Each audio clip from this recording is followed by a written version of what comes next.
Kirk Spahn. I'm the one of the co-founders and creators of TyKu.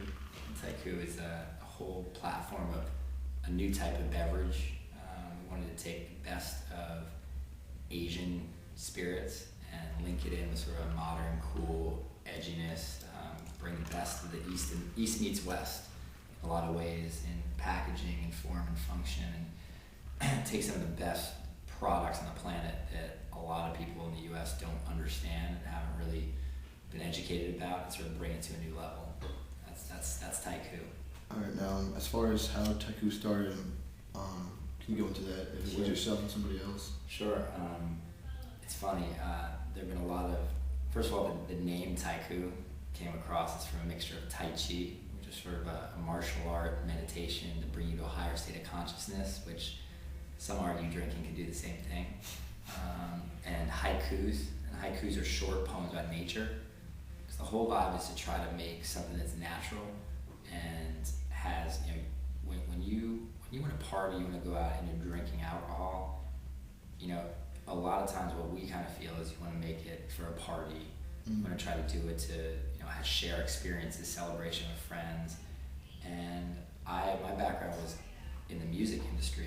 So the first thing that I saw in music was you gotta have a hook. I remember when I first met with Clive Davis, he was starting J. Yeah, he didn't have an office yet. He was sitting there, and he said, when you find an artist in this day and age, it's not like in the '60s. It's like if Bob Dylan walked into my office, I probably wouldn't sign him now. Like there's certain things right now that consumers are like, it's like that Blink mentality.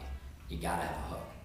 And whatever you do going forward, whether it's music or something else, find your hook, find your angle, make sure that you be unique, be your own person, don't copycat, don't follow, be a trendsetter, be a trailblazer. And so that stuck with me. So after September 11th, I was still at J Records, and I started a charity to try to get people more knowledgeable working with kids, and it sent me to Asia. We started building schools, and when I was at J, I worked with Russell Simmons. At the time I was working with Alicia Keys.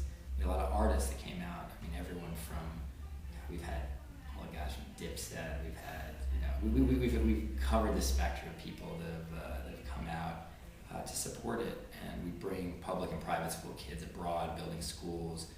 And it was on some of the trips to Asia that I first experienced ceremonies of sake, of soju, these really cool beverages that no one really knew in the US. And I remember thinking to myself, if people understood this and you brought it in the right way, it could just blow up. I was starting to see, at the time, Hypnotic got really hot. Patron started coming out of obscurity and started saying, wow, tequila is the next thing because of this blue agave, and sort of redefining and marketing. So when I went back to school for international affairs and to try to kind of keep working with the charity, I met a professional soccer player, a brilliant kid, who I called him Doogie Howser. He was just the smartest dude I ever met, and he was just all about, he worked with a company in California with rims and designing stickers and imaging and how to pimp out cars, and we started talking about packaging and how to redefine people's first impression of things. And we did a project on the liquor business and sort of creating that ultimate package. And the idea was, everyone goes to the club and wants to be seen. And part of it is, I'm gonna be spending this money, I wanna know if people see me. So we started researching, we saw people sticking glow sticks into bottles, and they started putting things out, and they started lighting it up. And, champagne's popping and sparklers are going off. And we just said, why hasn't anyone just lit up a bottle? And it was one of those I don't know, let's go around and see what's up. So we wrote a paper on it in school about lighting this bottle. The professor said, you guys may have a shot at this.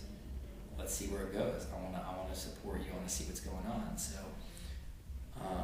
one of the first meetings, we actually designed it out, started thinking about it. It was just like a record label. We went in the lab, started playing with ideas and tweaking it and seeing if it's possible or not. And when we finally had the idea, the first meeting we had in my brother's office was with Swiss Beats. And Swiss came in and we had this idea because I knew that I wanted to make sure that the connection between music and sort of what we were trying to do, it's all the same. because I believe that music builds bridges to people, and whether you're a DJ, an artist, what you're doing is you're giving someone an experience, and you're taking them to another level. And when you meet guys that are visionaries, like a Swiss, like a Neo, people that transcend any one area, then what you're really trying to do is, I knew I needed like their seal of approval. So when I met with Swiss, it was just concept. I had slides, I said this, and he just was blown away. He was like, this is, because he has his hand in everything, from cars. He's one of those guys that just is, you can't stop from being creative. And I knew that I had to get sort of that stamp of approval, and he helped us, had some comments and tweaks and said, let me know.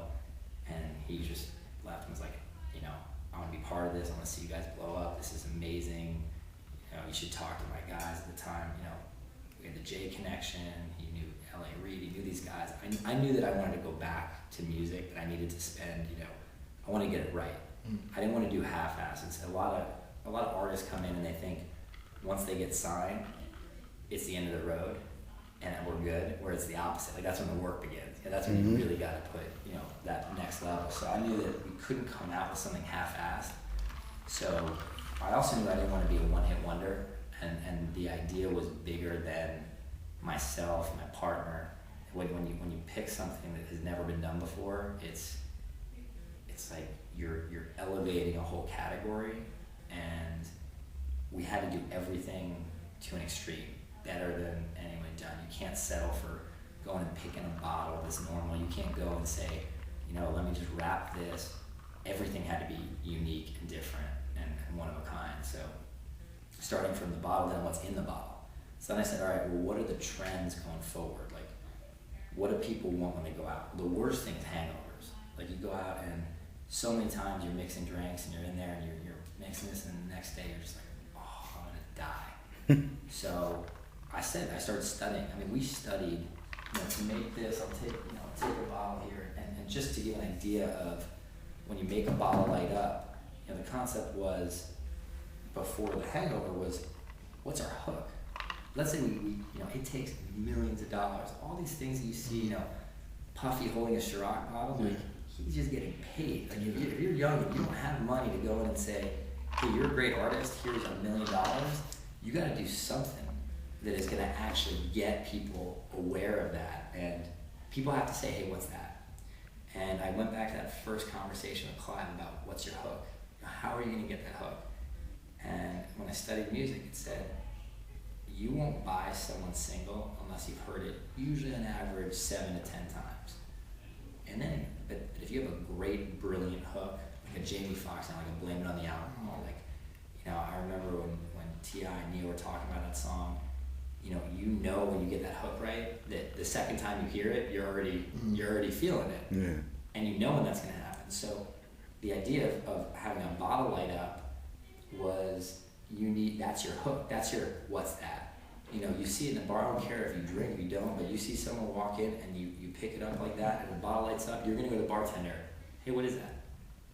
And that's day one. Now you just come to the plate. So most companies, to get that response, will cost millions of dollars, because when you drive up, whether you're in LA and you're on Sunset, or you're in New York leaving a bridge and you see billboards, like, that snapshot of you seeing that bottle, that's costing millions of dollars. And you don't even process it because it's all subliminal, but it's like that hook. So you can be at a party and people can spend hundreds of thousands of dollars at a party on a vodka and you don't even know the name of it. But if you saw 3 bottles light up, you're gonna remember that bottle lit up. Mm-hmm. So that was like the one side of the hook, but then, that's like G.I. Joe, that's half the battle. Like, you gotta know, you got a whole lot coming out of what's in it. Because if what's in it is crap, you're done. So we knew that we wanted to be different on that end, and big props to all the guys who have done amazing things, from hypnotics to these, to all these drinks that have really come and shot up.